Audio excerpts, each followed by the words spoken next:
19 साल की मनीषा एक प्ले स्कूल टीचर जो अपने सपने पूरे करना चाहती थी, लेकिन 11 अगस्त 2025 को जब वो अपने घर से निकली उसके बाद कभी वापस नहीं लौटी। हरियाणा के भिवानी जिले में रहने वाली मनीषा 11 अगस्त को अपने स्कूल के बाद बीएससी नर्सिंग के एडमिशन के लिए कॉलेज गई थी, जिसके बाद उनका फोन बंद हो गया।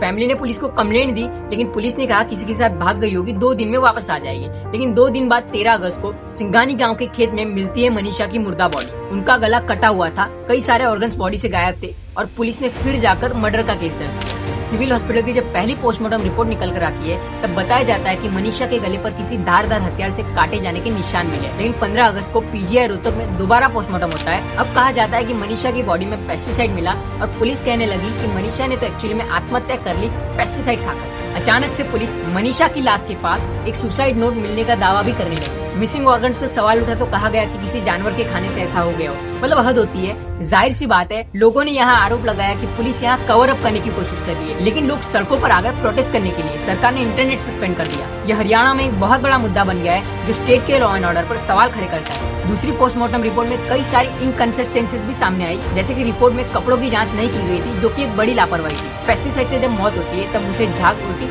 या नाक से खून जैसी चीजें होती है, लेकिन रिपोर्ट में इन सब चीजों का जिक्र नहीं किया गया। इसके अलावा मनीषा का फोन टूटा हुआ मिला था। अगर कोई आत्महत्या करना चाहेगा तो अपना फोन क्यों तोड़ेगा। पहले और ऑर्गन्स की अगर बात की जाए, अगर जानवर ने ऑर्गन्स को खाया था तो मनीषा के कपड़े सही सलामत कैसे थे। 2 पोस्टमार्टम रिपोर्ट में इतने डिफरेंसेस के कारण अब फैमिली की रिक्वेस्ट पर दिल्ली एम्स में तीसरी बार पोस्टमार्टम हो रहा है और जांच सीबीआई को दे दी गई है। लेकिन मनीषा की फैमिली और हरियाणा की जनता अभी तक जस्टिस का इंतजार कर रही है। सवाल ये है कि क्या इतने पब्लिक प्रेशर के बाद मनीषा को जस्टिस मिल पाएगा या ये केस भी बाकियों की तरह एक अनसॉल्व मर्डर केस रह जाएगा।